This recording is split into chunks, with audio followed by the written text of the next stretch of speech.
Recording. Okay. All right. So this is what we're going to talk about today is the reason this says Real Academy at the top is because I was putting this presentation together to start teaching to Real Broker. So the classes that you maybe not have seen them yet, but on Workplace, you see all these classes that they're doing. Those are classes by people like me who have reached a certain level of achievement. They have whatever their special skill is. And if you have capped and you have so much achievement after capping, I think it's probably like 26 deals, but it's a financial amount to reach that. Then you stand to become elite, can be selected to be an elite agent, which basically means that you had this level of achievement and the company is going to gift you between $16,000 and $24,000 worth of stock. So I was preparing for that when I went to Puerto Rico in 2021. I had some life issues that happened that caused me to be there for a year and a half without coming back, and I was completely distracted. So I didn't get it done. I may do it this year. But so this is what I had done for that. So my topic was going to be how to list and sell multifamily units for real estate agents, but how appropriate for it to be our first training, right? The other trainings that we'll go through are going to be, about different aspects of selling these things, right? Oops. So me, I'm not going to tell you, right? Like this is me, right? The first screen is about me, right? So I would tell the rest of Reel about that, and I would update my photos. Are you in? Yeah, you gotta share. I did share it, and I'm recording. You are definitely recording, but I don't see Okay, the thank you for screen letting me share. know. Hang on. Where are we? No, go back to Zoom. Come on. Share you're darn right. There you go. Tell me when you can see it, Junior. We're good. Okay, so just in case anybody watches this in the future, I'm gonna get this off my screen. We're gonna be going through. Oh, okay, I can't use my arrows. I have to use that sucks. Okay. Listing and selling multifamily investment properties. That's our topic. So this is targeted at realtors. It is teed up to be trained at Real, but we are using it today with new team members. So this about me screen, not going to go through it because you guys already know too much about me. So we're going to go right back to experience. My experience, which you may or may not know, I currently am holding 5 4-unit buildings in St. Louis. One of those is an Airbnb, but really it's midterm rental is the term we would use, or corporate housing is the older term that we would use. So longer, less than a year, usually about 2 or 3 months rental. I have one Airbnb in Puerto Rico. My main deal is that I buy, renovate, rent, and refinance. That is a term we will use. I do not like the acronym because I don't like it. It's BRRR, right? And because repeats at the end of that, then it's BRRR with 3 R's, right? But I was doing that before it was an acronym, which was created by Bigger Pockets. But that acronym has created a world of business for us in this team. I've done various flips of single family houses to build capital, right? And at my current status, I'm getting some things kind of at their final stage of production. I'm thinking of selling 2 buildings to buy up into more stable neighborhoods versus something we'll learn about later, which is some of the kind of lower quality neighborhoods. You'll get a big cap rate on paper, but that does come with some implied, a little bit more activity, a little bit more frequency of potential of somebody being late. And, it's just people a little rougher on your buildings than, say, if you're in the nice neighborhood where people make a lot of money and stay for a long time and don't have problems generally paying their rent. So I'm thinking of right sizing my portfolio this year by selling two of my least favorite buildings. And one of those is the one that I mentioned that Shelley helped me buy. So 95% of my client base is investors. I usually say 100%, but I'll always take a referral. So it doesn't really matter unless I just don't think I can serve that person. I will always take referrals from, I have and you should too, like focus to know real estate agents. It can really be beneficial. Add a little bit of stream of income to who you're dealing with. Then finally, for real estate agents, we are not shy at all about telling what we made. So in 2021, gross commission income is the term you should use. That's what we call it. So that is either per deal or per year, the total amount of commission you would have received before taxes, before giving real a split, right? So that was me, right? And so that's where I am with multifamily. So yeah, I need to work on this presentation. It's a little bit wrapped up there, huh? So multifamily, here's our agenda. So I'm sorry that it's a little bit, got some wrapping issues. I'm gonna hide my controls here. Always though, when I hide my controls, I can't ever find them when I need them. Hide loading meeting controls. Okay. Okay, so we're going to go through what is multifamily, right? Basic stuff, right? Key data and features, how we list to sell, like how do we do that? Buyer types, financing, how to present a clean offer, that you need to learn about construction some. I mean, we're not going to go into a lot of the details on these things, but just to think of this as your appetizer to what we're going to be learning. How to close and how to get into production. So next screen. So multifamily definitions. In St. Louis, we have a huge amount of 2 and 4 unit buildings. They are mostly here where we are in the city of St. Louis. They as we sprawl out, they become less frequent. And that applies really to most things. So those, why do I separate 4 doors and under from 5+ doors? Do you guys know what that is?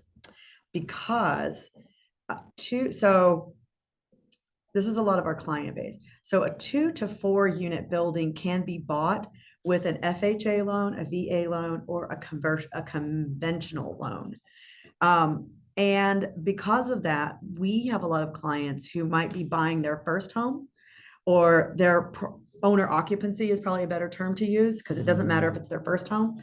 And they can get the same deal they might on a home with a low down payment. And so this is in the industry, when people have been doing some education, they might call it house hacking, right? So they call it house hacking because they're going to live in an investment. It started a lot of ways. Like it used to say house hacking was when you bought a building, a single family, and you would live in it and renovate it at the same time.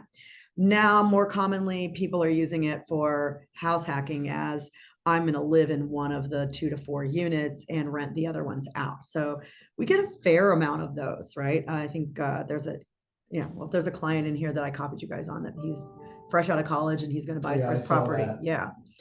So when you go to 5 doors or more, those do not qualify for that. So you can't get a conventional loan.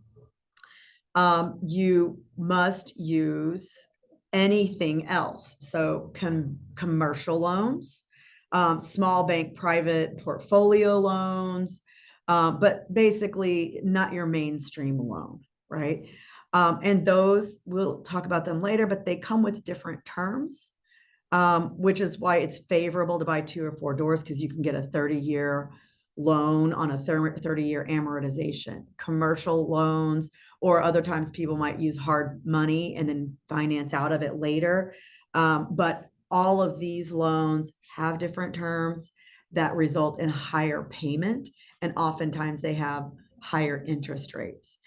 Right now is kind of a question mark area because of what's happening, where I'm starting to see people provide new and different things. These types of banks, commercial banks, like the smaller the bank, the more flexibility they can have. And so they may be able to offer a variety of things to people because they're not bound by all of the requirements that conventional loans are, right? They're not backed by Fannie Mae and Freddie Mac, which are the governing bodies. They another story, but there are some Fannie Mae apartment building loans, but those are more the next category down, the big buildings, right? So, and I don't know how they really, honestly, how they define large, but so there's really only two categories here, right? 2 to 4, and then 5 and above. But then it's worthy of talking about St. Louis, especially when you think about other cities, right? We have a large concentration of small big buildings, right? So we have 8 units, we have 10 units, we have 6. I just selling a 6 unit today, closing hopefully right now. But we also have 16 12s, we have 12s, 16s, 24s, 32s, 20s, right? So we have a lot of those. And so those are, I'm spending a lot of my time there. So I'm training you guys on the smaller buildings. I'm starting to lean into maybe doing less transactions with more bigger buildings. Like you guys would take all of the 2s and 4s and when we're at our highest performance, and I'll just focus on my bigger buildings. They work kind of on the same precedents, but they're a little bit more complicated because they're more of a business and higher price point and on a commercial loan. So it requires a next level of skills. So when you guys are looking at a lead and you find one that's going to be wanting to do 5 or more doors, I allow you to ride along, but I'm not putting you in the front of those at this point in time, right? So, but they're much fewer and farther between. So if we go to the next thing, we talk about key data and features, and I may need to like define these, write them down for you, but also if you want to kind of review, you could Google these terms, right? It's like if you ever forget how to calculate something, Google them, right? So let's go through them, and please stop me if like I tell you something and it's like I didn't break it down enough. I don't want to beat a dead horse if you're tracking with me, right? So there's no shame in asking. So gross income, kind of like the gross commission income, but when we're talking about apartment buildings, it is the amount of rent received on a monthly basis times 12. So the annual gross income. The term itself could be used in a lot of different ways, but if not clearly defined, they're looking for the gross annual income that a building creates, right? Operating expenses are what they sound like, right? Typically in St. Louis, you are going to find sellers will pay taxes, insurance, water, sewer, and trash. Sometimes in a very small time, there's electric or gas in there. Like some really old buildings, maybe they wrote it into the lease that they're paying for the tenant's utilities. But like if I've seen that 5 times maybe in my career. Once I've seen a central HVAC system for an entire building. Wow. Right? And I just closed one that had a central water heater on a 10 unit building. How big was the Really water weird. heater? Wow. I don't know. I haven't seen it. 7 million gallons. A zillion, right? So on one, it was a 2 building. One they had separated all the water heaters, right? And one they had not. So now why is that? It's easy for me to say that because with most buildings, there is one water line going into the building.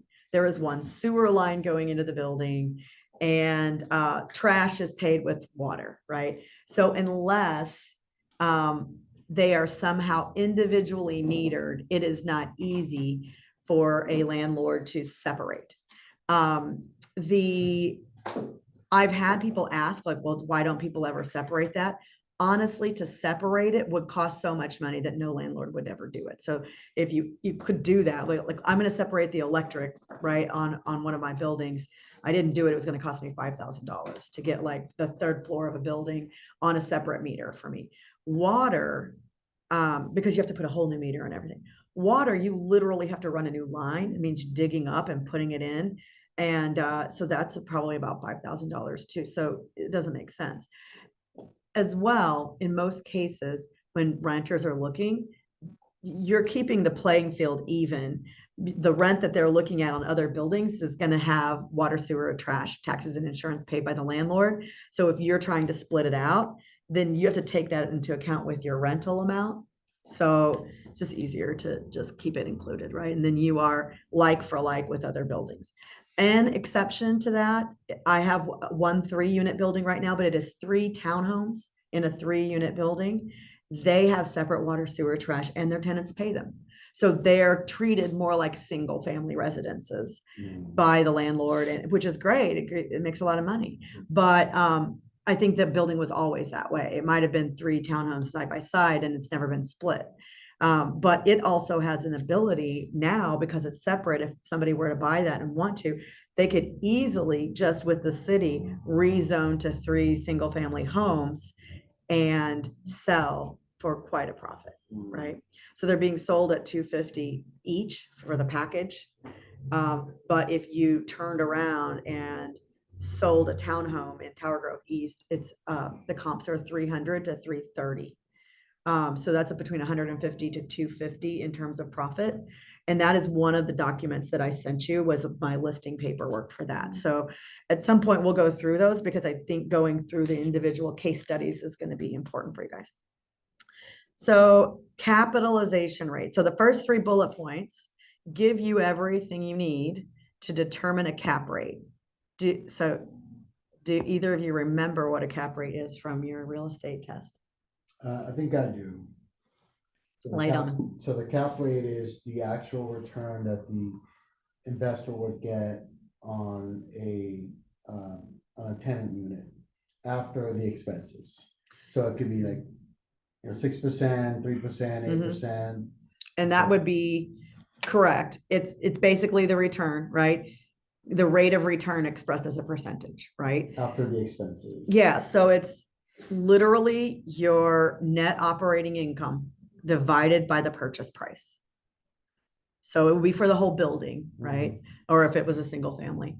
And that is key. So this is one to, don't forget this, right? Because you're going to decide how fairly things are priced, or how to price things based on the cap rate. When you look at, like I just mentioned, 3211 Arsenal, when you look at the comps on that, it's listed at 750. It's the biggest building that's been sold in the last 2 years, in the 2 to 4 category, meaning more square footage, more bedrooms, 3 bedrooms, 2 baths. There wasn't a single one that sold. So it's got more square footage, bigger units, in laundry units, more rent than any other unit in Tower Grove East that had been sold on any building. And so you can't use a sales comp on that, right? Because there isn't one. But generally speaking, when we are looking at comparables and how to price things and how to buy things, we are looking at what's called the income method of appraisal, is what you'll see on an appraisal. But we are comparing the cap rate to other buildings, right? Now, and you're going to hear that from a lot of your investors, but you're also going to hear some of these other terms. Actually, yeah, the next one. Sellers or buyers evaluate in a lot of different ways, but the way, at least in our market, to kind of level the playing field is by the cap rate. So you'll hear me say a few times like, hey, look, I can't really speak cash on cash return to you, or the 1% rule, or whatever you're using. I try to understand it and I'll go look for it. But how I know if something's fairly priced and if I know it's going to sell is based on the neighborhood, because I know the cap rate by the neighborhood. And honestly, I've just sold enough that I memorize where they're at, and even when they're moving. So they've been moving over the last 2 years. been coming down. So when your cap rate goes down, you're earning less money per dollar spent, right? Cap rate goes up, that's better, right? But it's by neighborhood. So in Tower Grove, when you look at, if you go back and look at this listing, it's about a 7% cap rate. I listed at an 8% cap rate because I knew the price was already going to be the highest one in all of Tower Grove on a multifamily. I can't sell to owner occupiers because it's fully occupied. Not because it's too big of a building, it's only 3 units, but it's occupied until summer 2024. So, and the seller will not ask a tenant if they would want to move out. But so it's listed at $750,000. It makes $60,000 worth of net income. So $60,000 divided by 750 gives me 8.08%. And you'll see on the second sheet, you've got comps for that, right? And so then I have a second set of comps, because remember I told you that this one could sell individually. So then I did sales comps. I pulled sales comps for 3-bed, 2-bath townhomes one at a time. That's where I got 3 to 330, right? So, so all these terms are important to kind of really get your head wrapped around, know how to calculate them, because this is the first step of you basically tracking with leads, right? So you get somebody on the phone, they're like, I'll talk you through the questions we ask, but one of the questions you're going to ask is like, so tell me about what you're wanting to do in St. Louis. What's your investment strategy? Or, that might be too big a word for somebody who's really beginning. Like, so you're wanting to buy your first multifamily. How do you really envision that playing out? Like, you want to get them talking to you. Some people, I mean, very, like the one I talked to yesterday, she didn't even really know, right? She kind of like basically knew she wanted rent to come in at a certain level and pay for bills. And like, it was really that simple. But then other people will go like, they'll say this, I need $200 a door after it's all said and done, which is the hardest for me to figure out. Cause it's like, oh God, okay, so you need in a 4-unit building, you need $800 a door. Right. So then I'll do the math back, right, and figure out, and they're talking about after a loan.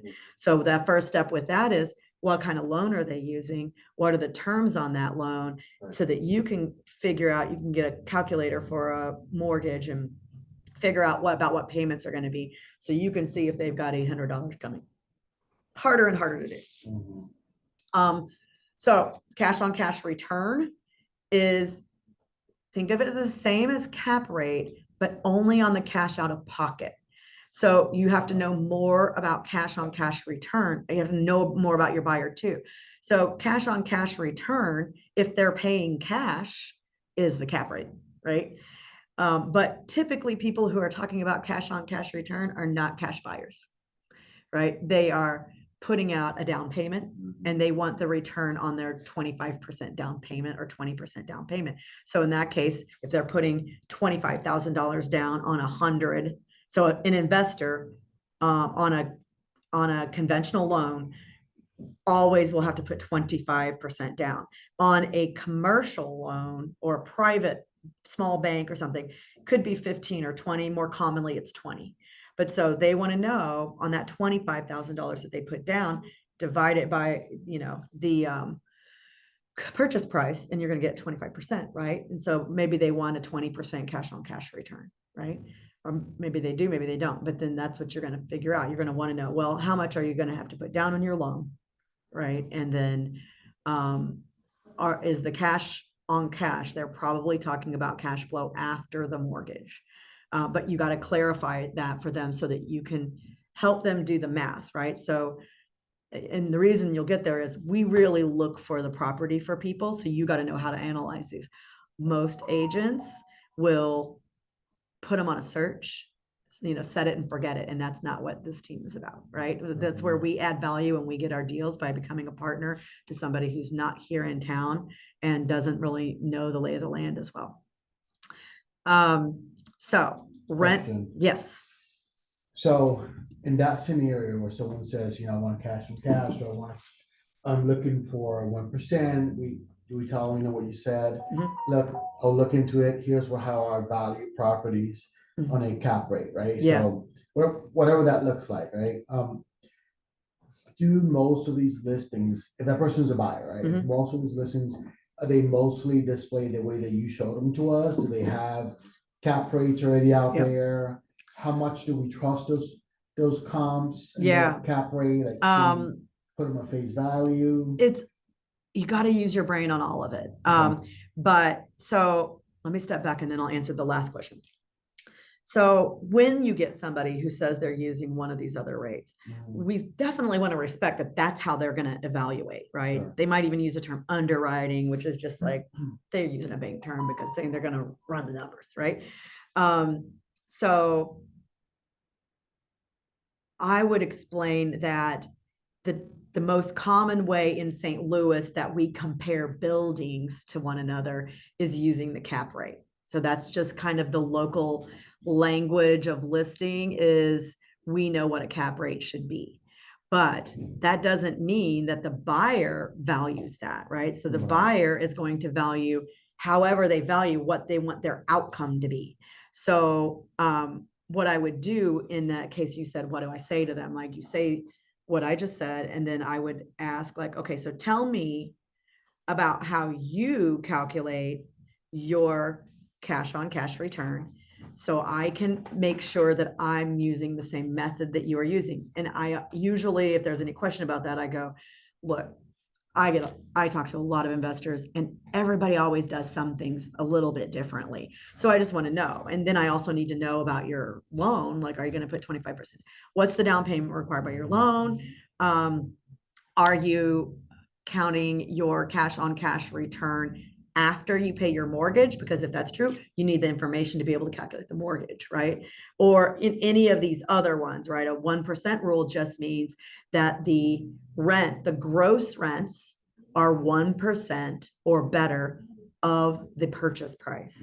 So $100,000 building is producing at least $1,000 worth of rent, right? I use the easy math.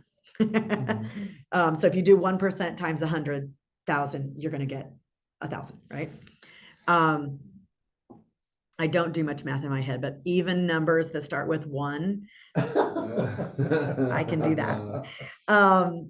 So then your second question, I might have spaced on it. So the listing agent. Oh yeah, does do they put everything- it out there? Right. So when it comes to listing agents, there are some things that are required standard that they have to put out, and there are some things that are not monitored. So it's common that you're going to see cap rate terms, right? It is common that you will see gross income, net operating expenses, and I'm sorry, operating expenses and net operating income listed. And when you get the MLS, I can show you where they should list it.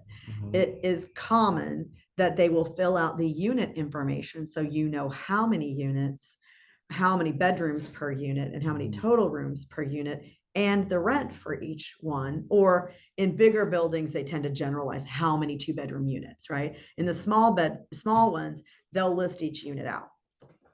However, there's a reason that I picked this as my topic to teach to others, because I feel like I go 100% further when putting a listing out than most agents do.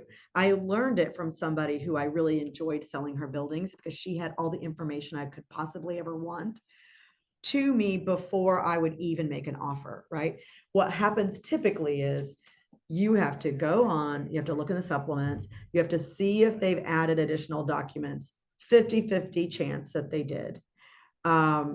And then you have to download them and you have to tell them to your client or send them to your client, and do the calculations yourself and some other things. What I do, and that's probably another screen, but I pull all the information, including, so when you usually make a offer, you use something called a rental property rider that says, I've seen one of how many units. I want to see a rent roll, a rental property history, a rental property verification form, the leases and the occupancy permits. And sometimes what's called a T12, which is a trailing 12. I should add that somewhere here.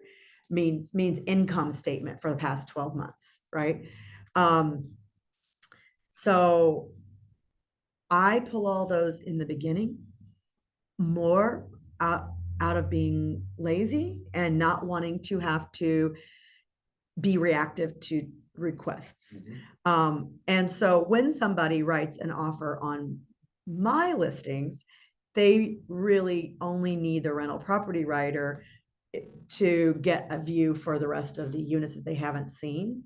But I only wish some more people would do that, right? Like I would say, I don't know anybody who does all that. Like there are a lot of people who will have a rental property verification sheet. So that would give you the gross income, the lease ending dates, and the operating expenses. A lot of people do that, but not everybody does that. And a lot of times you have to email the agent, right? So that's that.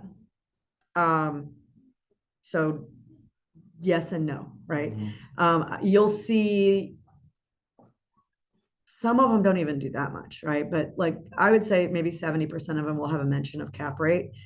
And maybe 50% of them will have the gross income and the net operating expenses and all, or net operating income.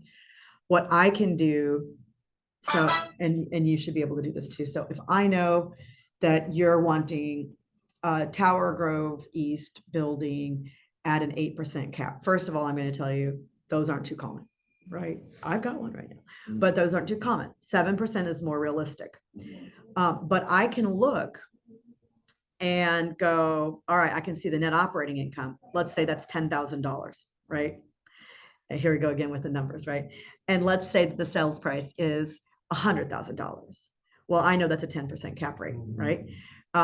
So if I saw, I would never see something like that in that neighborhood, but I could go, all right, so for this price point, I can kind of know where the operating income needs to be in order to make it work for this person. It's probably, well, in my example, it's going to be $8,000, right? But so I go funny math after that. Like I kind of get a loose idea and then, you'll send it to the client and go, look, this one's close, right? Or the other thing that I'll do is I should have this here, but for your team, but I tell people there's 3 pieces of any transaction that you can have unless you have unlimited constraints, unlimited funds, unlimited time, right? You can only have 2 of those 3 in most cases. So that's price, location, and condition. Did I tell you this when you were doing? Yeah. Price, location, and I condition. was gonna say, wait, this sounds familiar. So if you think about it, if you've got to be in Tower Grove East and you've got to have an 8%, and I'm telling you that's not likely, then your condition, if those 2 things can't change, then you got to be willing to take some as is property and maybe you're going to improve it yourself, right? Or maybe you bring that down to 7% and then you can have location and price, right? Or if you can only go up to $500,000, then well, you could have Tower Grove East, but like, let's say the person yesterday who can only go to $150,000. Well, she's limited to the number of neighborhoods. She wants to be in a B neighborhood, but she won't find anything. She doesn't want a single family. So you can choose, right? Okay, so continuing, or we're never going to get, I'm too long on this stuff. Rent roll.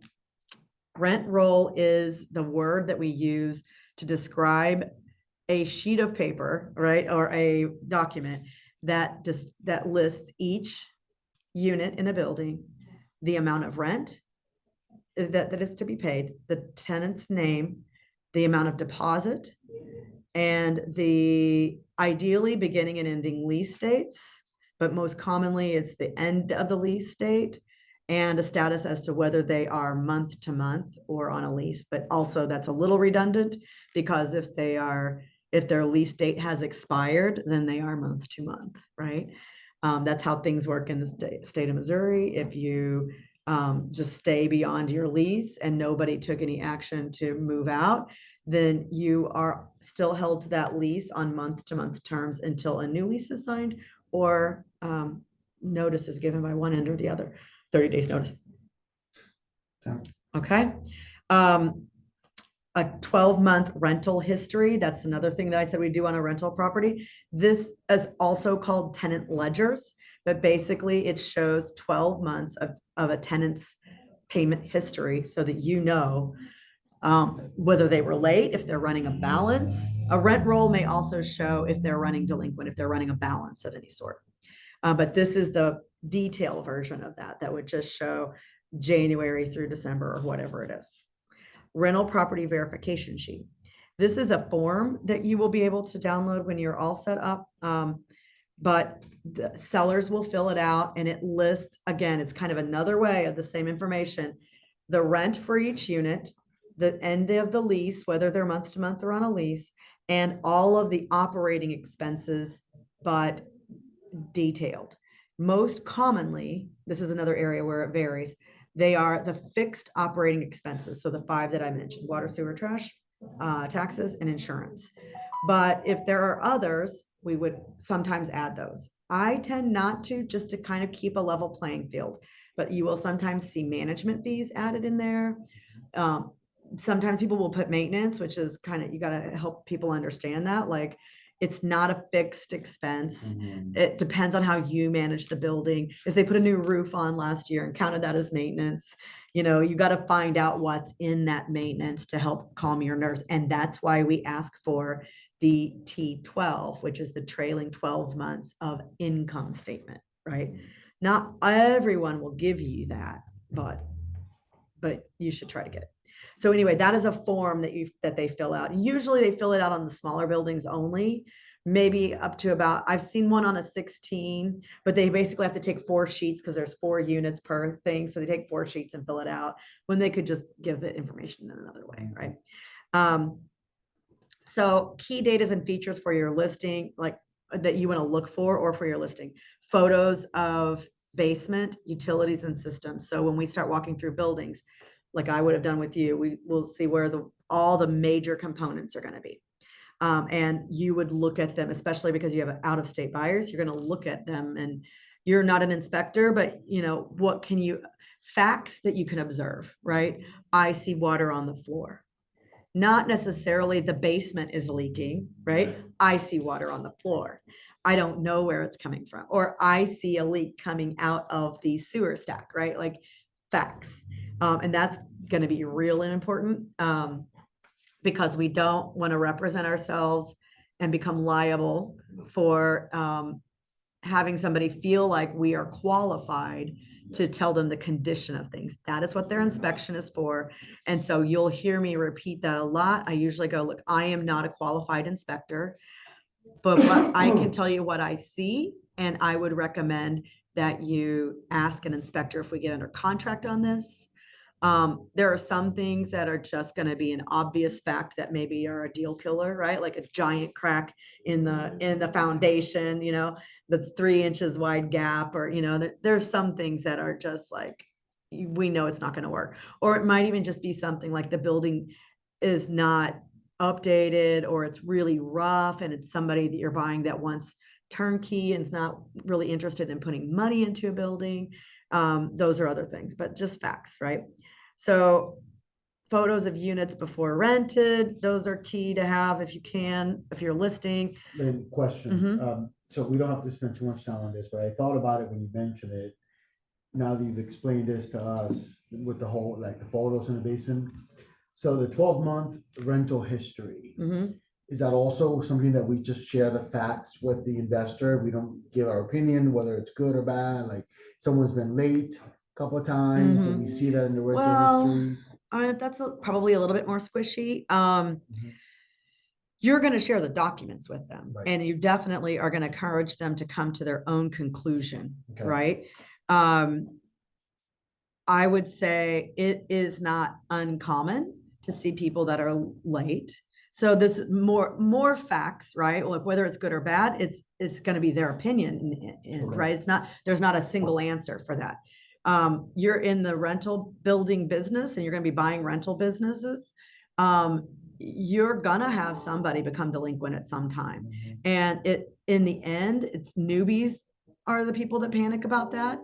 Either they get back or they don't, and you evict them. I mean, it's kind of simple. Okay. And so there could be so many scenarios with that. Like, for example, if they're managed by a property manager. I just left my property manager on December 31st because of the way that they were not handling delinquencies and vacancies. So that's the one, I feel like that's like the one job that's the most important for a property manager. That's my opinion, is to prevent vacancies, to make them occupied as quickly as possible after becoming vacant. And then if somebody has become delinquent, to either correct it, get it corrected quickly, or move to eviction proceedings. So you start giving notice that, hey, at 15 days, if you're late, I already started the process with you.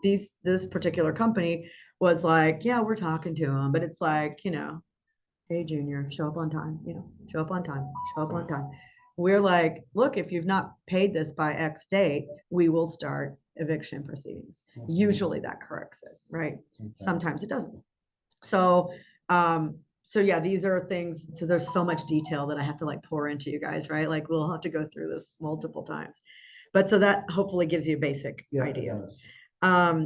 So you also want to look for like any regular maintenance, renovation and updates. And if you see things, major updates like roofs, HVACs, you want to see if you can get dates, receipts, and warranties, especially transferable warranties.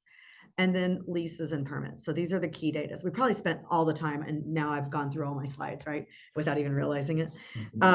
So let's see. So next thing. Oh yeah, look.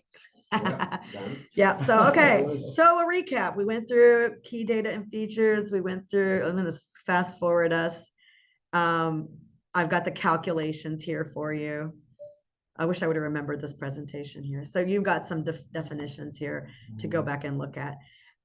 So listing to sell on that spreadsheet. I'm not going to spend a lot of time with you guys right now because listing is something that comes after you've mastered buying, right? But I mentioned earlier, you're going to put a listing package of information together if you're performing at your highest level, although you can't expect it from all of your peers. It would be nice, but you can't always expect it. You want to know the neighborhood and the building class. So if your building classes isn't something that you are familiar with, you should probably Google that. So basically, it's a way of classifying buildings based on their location, condition, and age. It's not as easy here in St. Louis because, like if you look hardcore at the definitions, people will tell you that an A-class building is in a fantastic neighborhood and it's brand spanking new. Well, guess how many new buildings we have in St. Louis, right? So I kind of lump it all together and ignore age. So for example, a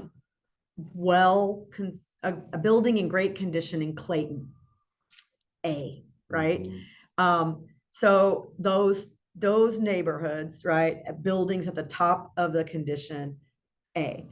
If it's a value add in Clayton, then I separate, right? Clayton is an A location. The building is a C opportunity, right? Think of it like grading, right? But we have a lot of B neighborhoods around here that are really good, very popular. They sell, and they're kind of like the neighborhood that we're in, right? Southampton, Northampton. These popular neighborhoods where people are buying homes in multiple offers and things like that. So those are your B neighborhoods. C neighborhoods are more kind of your working class neighborhood, right?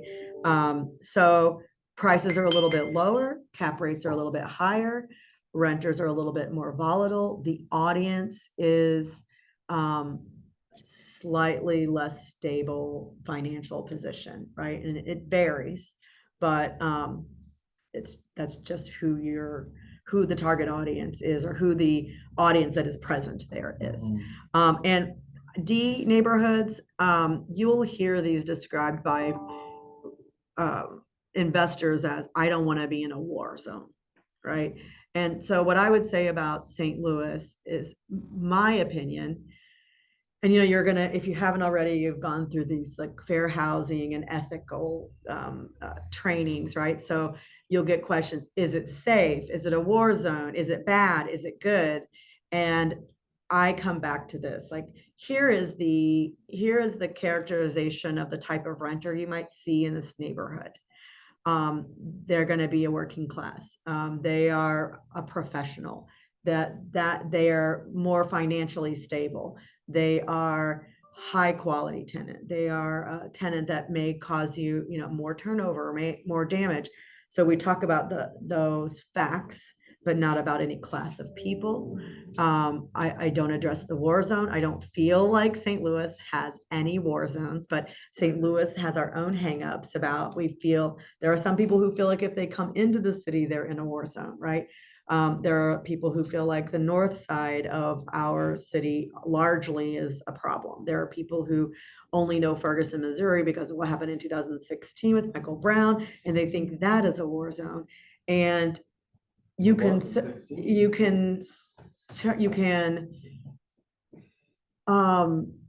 look up crime stats and send crime stats to people. When you do that, there's only 2 neighborhoods, I think, that are red on that map, if that gives you an idea. And they are Baden and North Riverfront, I believe. Yeah. And so still, there's an investor for those neighborhoods, right? So don't get caught steering people. Don't get caught. Don't do it. Don't steer people only to one area, right? You've got to understand what they're in for. I have one guy who's a cash buyer, and he just wants the cheapest property he can get because he wanted to do something specific with it. And he loved to go into neighborhoods that might be red on, he wasn't looking for red neighborhoods, but he described them in his own way, and was looking for, the equivalent of being a slumlord, right? So he wanted a really cheap property that he felt like he was going to take out of being slum, right? There are probably properties like that too in other, that's the neighborhood, right? There are properties that haven't been properly maintained or anything, all over the place. I saw one yesterday that was like a D property, maybe a C property in a B plus neighborhood, but which is tricky. But the location in that neighborhood couldn't have been worse, right? So it's Tower Grove South. If you know that area, there's a street called Potomac, and the building sits facing what used to be an Aldi's, and I think is vacant now. And it's on a giant hill, like literally coming and going. There's no parking in the back. So you have to go up a full flight of steep stairs just to get to the front of the building. And because of that height, I guess, of the land, it had been experiencing some movement. So it popped and cracked, and there's a one big crack in the bricks, and the units, like 3 of them didn't even have bathroom facilities. One had been recently occupied, but it was like, wow, right? It was extra yuck.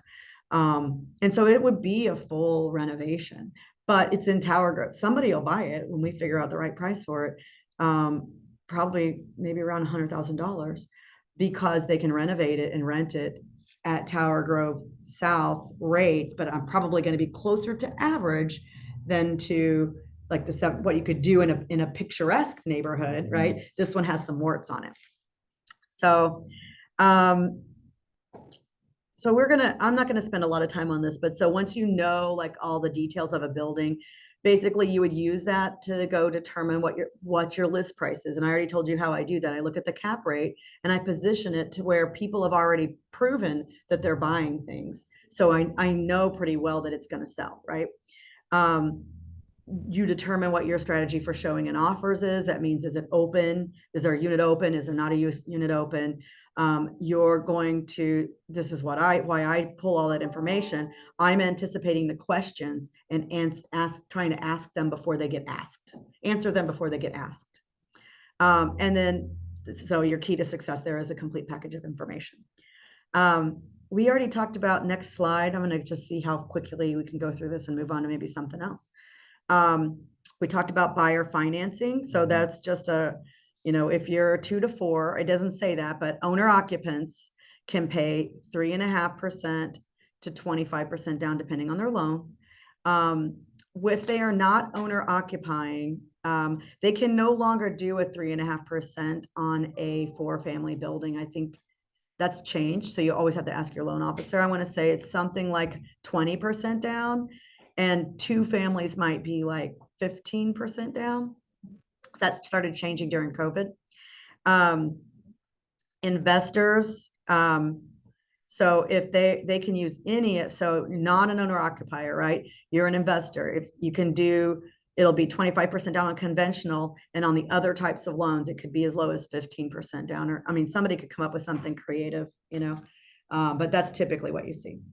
So we're going to learn construction. We're probably not going to talk about that today, but you want to start learning the construction in your area. This is what I would be sharing with other real estate agents. So, okay, you're going to be selling multifamily buildings. Get used to 100 plus 125-year-old buildings. Understand they're all mostly stone foundations. Start noting that when you're looking at property. Figure out what are the key indicators of quality, and we'll walk through a building and I'll kind of talk about that. You're going to look at the basic components, so sewer, electric, meaning the sewer stacks, right, and how they go into the ground, water heaters, HVACs, the foundation, just eyeballing it, looking for any movement. If you can see the roof, the tuck pointing, because most of them are brick. How does that masonry look? Has it been maintained? Or not even important, does it appear to be watertight, right? You'll start to learn basic costs of upgrades and repairs over time. And I think that's just one thing at a time, right? I can usually give you ballparks on stuff.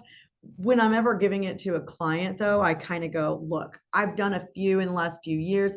They typically cost me like this. I don't know what things have changed since I've done that. Like I haven't put in a new heater since COVID. So they're all a little bit higher. I've not done a roof recently, but I used to be able to tell you a 4-family roof resurface, kind of there was a time when it was costing me 7, then it was costing me 9. I think I might have got a bigger bid for something recently if we're a client. But I have partners that we'll use also to provide actual estimates. So to the degree that we need it, right? When we're just talking with a client, we could kind of just go, look, it's probably going to be, if this is what you're going to do, it's probably going to be something like this. So if we get there, we can get real estimates, but let's put the numbers together ourselves first. So everything that I'm mentioning on the next slide goes into you presenting a clean offer when you're wanting to purchase something. A lot of times we are still having multiple offer situations. And so we probably have to do a whole session on that. But you want to collect as much information as possible in advance. You want to use as few contingencies as you can while still protecting your client. Contingencies are what protect your client, right? Mm-hmm. But know that many people are dropping contingencies. But if they have a loan, you have to have a financing contingency, unless they've got the cash and say it's okay that if the loan doesn't go through, I'll pay in cash, right? Inspections, you'll have to have an inspection contingency unless they're going to waive it. There are some clients who will walk through because they have a lot of knowledge that they can buy a building and they don't pay for an inspection. I almost always, especially if they are not familiar with St. Louis, recommend getting a sewer inspection, because at 125 years old, if a sewer hasn't been updated, it at least has a blockage or something, or maybe a crack here or there. And it's not just because it has a crack doesn't mean you have to do anything about it, but you want to know that, and you want to know what that cost is before you go on with your contract. So you want data. So data will come in a rental property rider. We'll talk about that when we get to contracts. And you want a contingency for viewing. Now, every client's going to be different. A lot of them never are coming here to see their property. It might be that you are going through and are videoing that property for them. It might be that you just go in with the inspector. It might be that they want you to walk through and then they want their inspection contingency to start after they've seen a building, if they haven't seen it at all. But these are the key things that you have to put into your contract so that your buyer has rights. Without them, your buyer has no rights to leave the contract if they find out more information along the way, right?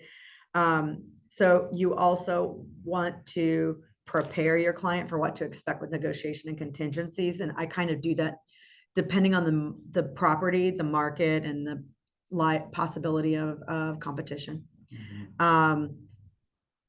And then I always call the listing agent to understand the seller motivation and any competition. So, might be that the seller wants the fastest deal, simplest deal, because they just want to move on. They got it a lot of people get like somebody passed away and they've inherited something and they're just like, I just want the money. I don't want to go. I don't want to deal with it.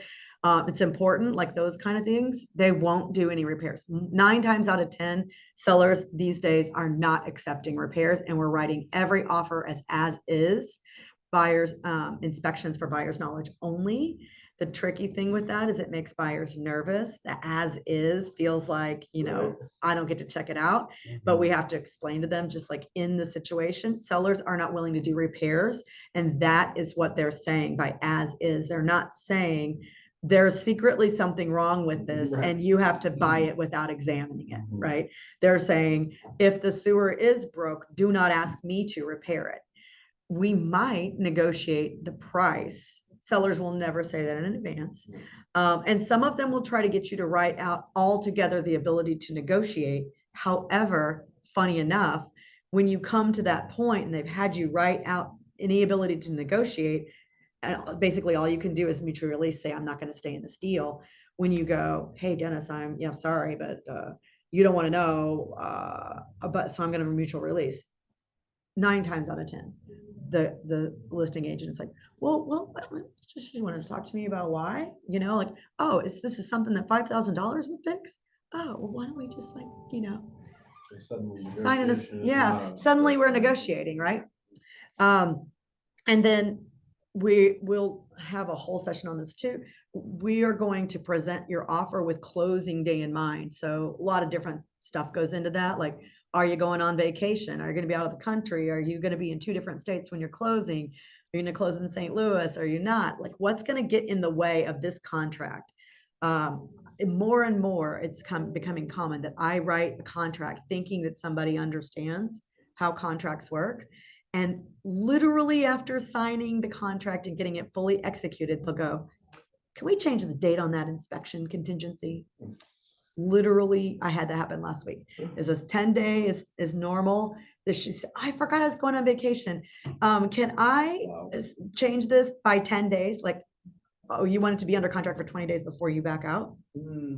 No, it won't happen. They won't. Seller will not agree to it. The seller would have to agree to anything like that. So you have to be sure that you're putting an offer out there that you can deal with. And in that case, I didn't do the best job of filling out my client. She was an experienced investor, but this was her first multifamily building and the first one in Missouri.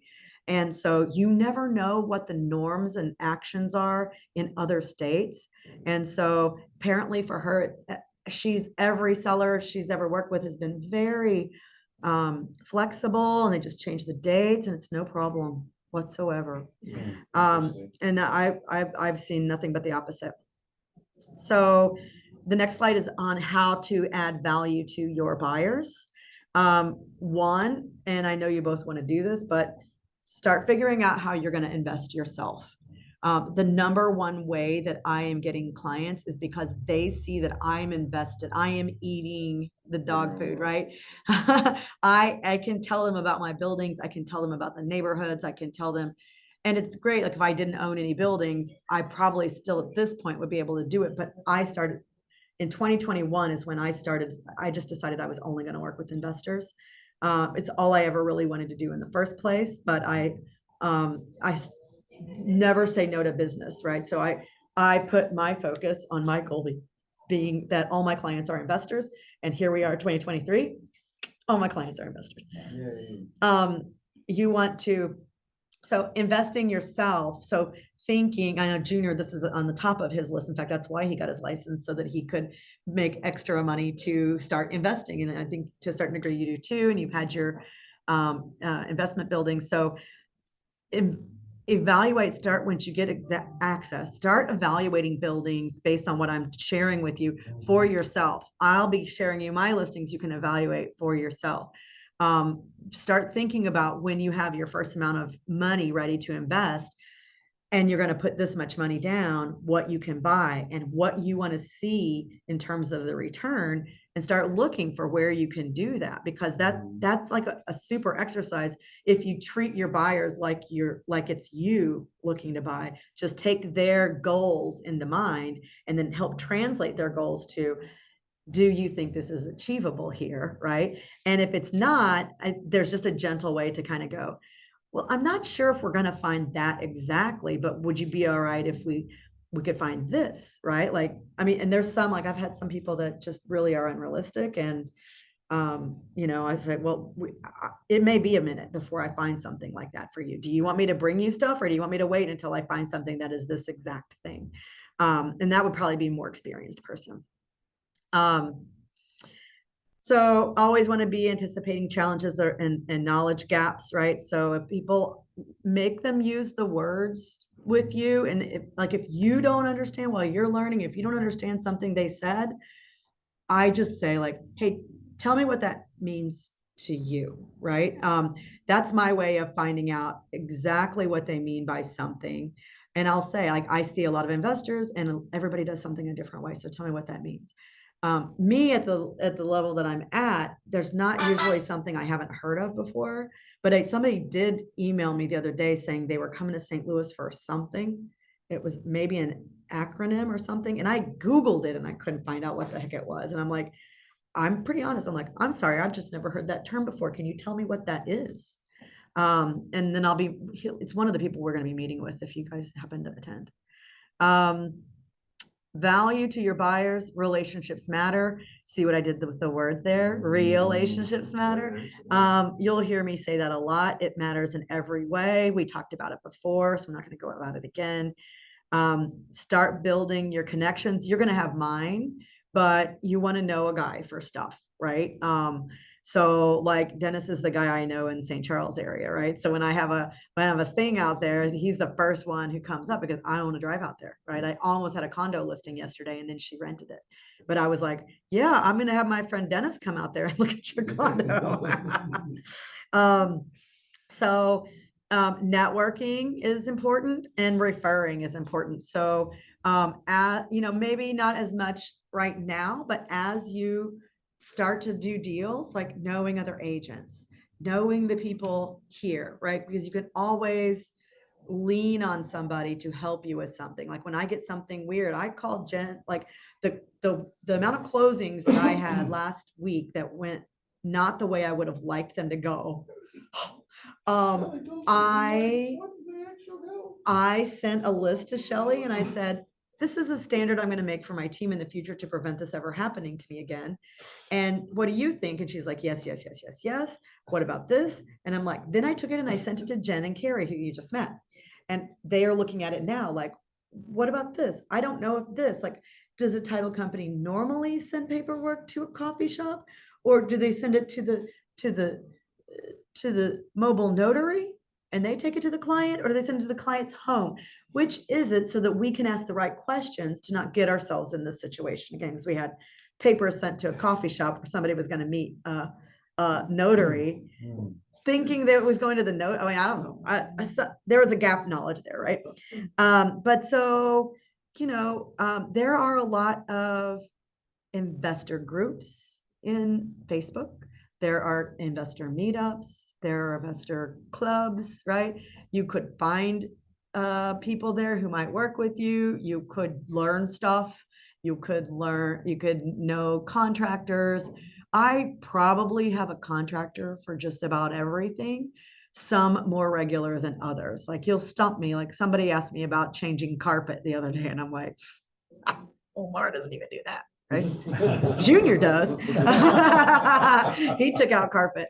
But but like somebody, I don't like to recommend people that I haven't worked with before, but I will know people. I'm like, look, I've never done that. I don't have a person I would use for that, but I can find you some people that other people think have been good. I just want you to know, I personally have never used them or worked with them. Right. Um, but so this is very much a relationship business. And like I said, like you'll know, um, after doing a few, like after a year or after even looking at listings a lot, you'll start to see who are regular players, who presents the best thing. I can tell you like, oh, if she listed it at that price, she's probably going to get it. Right. And that's one I'm watching right now for my own comp. Like I know a really reputable agent. She, she's who I learned to list from just by copying her. And she puts something out there, it almost always sells. Very rarely does it go for a deep discount or sit a long time. So I'm waiting for that sale to go through so I can sell my own building based off of the comp she created for me, right? And property managers are people you're going to want to know.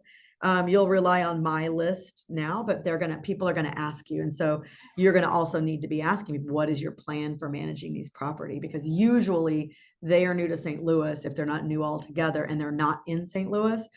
And sometimes people haven't even thought about how they're going to manage. I have a girl that closed this week who lives in Colorado and had us put a lockbox on her property because she's going to try to manage it herself. I'm like, okay.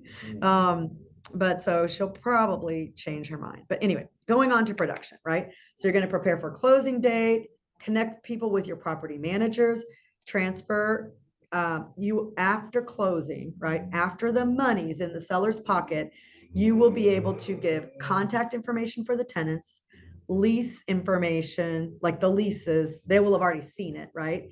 Um, Contact those tenants, right? Hand over the keys or have property manager to property manager hand off keys. Or like this one, get the keys yourself and put them in a lockbox for somebody to pick up later, right? Or run them to your tenant or mail them to your tenant or whatever it is that you're going to, not your tenant, your buyer, your client. You see a lot of same property like the property management stays with the building. I've only had it happen once. Really? Mm-hmm. And it wasn't one I would have advised. Wow.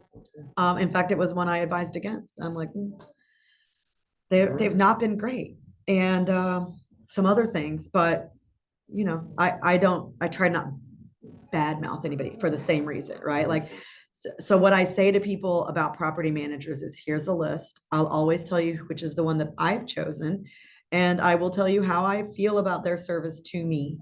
The other people are people that I know that have a reputation in St. Louis as being professional and provide a service. But what you want out of your property manager may not be what I want out of mine. So I strongly encourage that you interview 3 to 5, determine what you want, ask questions about what you're going to want. Do you want to be involved? Do you want to be hands off? Do you want a weekly call? Are they willing to do that? What's their model look like before you ask them? And are you asking for something special? Right. So there's my answer to that. For the people at Real, these are people who are wanting to get into this. So investors are repeat buyers. So this is mining your database, right? So this applies really to any real estate agent, but your database and your connections are your number one thing, right? We just talked about that when we were talking about my team agreement. It's my number one asset. How I find people and how I keep people and how I relate with people is all part of what makes my business tick, right? So you definitely want to keep that in mind when you're talking to these people, that it is from the moment that you first meet with somebody, if they're going to buy right away, it's probably 3 months between meeting and paycheck, right? I have people who I've met and I've been talking with off and on for a year, 2 years, who go away and then they come back and they buy one thing and maybe they come back, or maybe they don't buy anything, but they mean to, but they get sidetracked, or I think a couple of people pulled out during COVID, you know, it just different things happen. Like last week, I think I put this out there for you guys, like 2 different people just out of the blue were like, hey, Lynn, I'm coming to St. Louis in May. Can we get together? And I hadn't, been been a year since I talked to them, right? Sent them a lot of different buildings, but you have to focus on that, right? You're going to build the relationship and you hope it to be long-term. And I even express that to people, like, really, I'm here to be the one you want to work with on every single transaction because I brought value to you. And so if you buy, I'm not here to just sell you one building. It's not over. It's the beginning, right, of our relationship. So you're going to hear from me, and we have a process by which we kind of decide how often we're going to keep in contact with somebody if they're not immediately active. Um, so some things you can do, and there's more, there's a whole class on this, but you can send market reports or really broad searches. I do that in the beginning. I'll have a really, really broad search that the minute you hit my database, it automatically goes out, because 9 times out of 10, when somebody gets a list, let's say they get all of the multifamilies in St. Louis, they start getting them up to $10 million, whatever. And then they're like, they'll say they've not spoken to you, but now they're seeing this, it doesn't fit their search criteria. Well, guess what? They're going to go, Lynn, like, okay, I can only spend like $300,000. Can you get me this? Sure, I'd be happy to do that. Like, I usually just set this up until people talk to me the first time, and then I customize it just for you.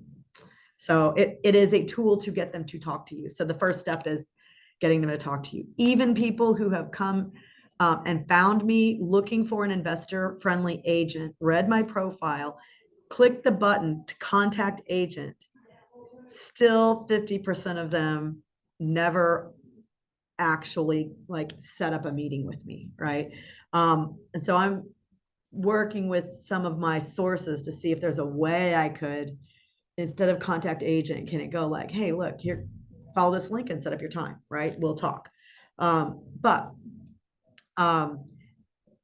you just got to work with them to contact them. And then once you get talking to them, then there's about a 90-day tail on that to making money.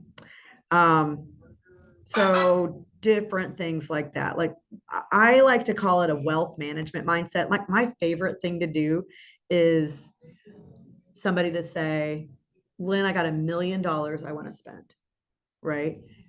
And I need you to help me figure out how to accomplish this. And so for me, it's a problem solving, right? So I don't go, let's go look at $1 million buildings, right? I could, right? But I look at $1 million buildings, and they could buy four families, or they could buy 120 unit. And the question for me is, which one gets them the most what they want? So it might be return for dollar spent. It might be, although it's kind of similar, the amount of dollars that they will cash flow at the end, right? So different people tick in different ways. I compare things as a cap rate, but when I'm buying a property, I'm more interested in the dollars. So I have this own little spreadsheet of mine that we'll go through. I actually compare my own properties on that. So what I'm telling you, I'm going to sell these two. I know what my net operating income, like on paper, should be with the scenario that I have today. And I know what it is if I take those out. And then when I put them into something else, I want to see what the bottom line number is. So like if I'm making, I don't even remember the number now, like $120,000 a year. I take 2 out, it goes to 80. So if I'm going to buy 2 more, 1 more, 5 more, where am I going to buy? But I want it to be stable. So it's probably going to be in an upgraded neighborhood from where I am today. So I'm going to have a lower cap rate than what I would have, but I'm going to have less probably turnover and less damage. So to me, that's great. But then I also want my bottom number to be bigger than it is today. I don't, even though I'm probably not getting that full 120, right? I kind of just really want, like, I need it to be like at least 130, right? Like, but realistically, if I could get a stable 120, like no doubt about it, like I've got the one building I've got in the Shaw neighborhood is just like a freaking ATM, right? They don't call me. They hardly ever turn over. They always pay their rent on time. The building hardly ever has problems, knock on wood. So there we go. I think this is the last slide, the learning more. So you can, some resources, right? Bigger Pockets has a lot of investor education, forums, etc. Local Facebook investor groups. You could probably Google multifamily apartment building investing. find books, audiobooks, whatever works for you, right? I would say get as much knowledge as you can. I'll give you as much as I can. But depending on how you guys learn, like I'm a hands-on person, so almost everything I'm going to do is example based. So start evaluating some properties as soon as you get uh, MLS access. Start looking at them, and then like bring those into either the team meeting or whenever we're accessing. Like when I have a time, like, hey, do you guys want to talk about anything? Like, hey, can we evaluate a building today? Or let me know in advance. Maybe we have a plan that we can fit it into, or something like that. There is, and I think I've added you guys both to this. There is a real multifamily investor workplace group. That's on Workplace, right? Obvious. And you should find yourself to be members of that. I created the group at the same time I started creating this, because that is still going to be my contribution to Real. I find that I may be one of the only people who does this kind of purely, where other people do some of it, but it's not maybe their main thing, or maybe they just haven't joined the group. But there's a couple other people who have posted some deals on this group, so I know they're out there. I was looking originally to have a peer group within Real from other states that I could compare, you know, compare notes with, basically, and see how people are doing it in different states. But also, you may notice me out there. I'll post my listings and I will tell them, like, just because you're in another state, don't think you can't send me your client. I will happily share the buy side of this transaction with you. Maybe not the whole thing if I'm going to have to represent the buyer, but maybe more than 25%, right? So if somebody can make a living off of giving me their buyer instead of buying in their home state, they bring me a buyer and I sell my listings to them, that's great. If I'm going to become their buyer's agent and buy other people's listings, I can't offer that same deal, but on my listings, I can pay them whatever I want. So that I think is the last one. Yeah, that's my thank you page. All right. So was that a good place to start for you guys? Yeah, Okay. really, really good. I'm going to stop the recording for now. Hopefully it is recording. That was a long one, but let's It'd be a see. real bummer. Right? It would be. Well, honestly, it did, but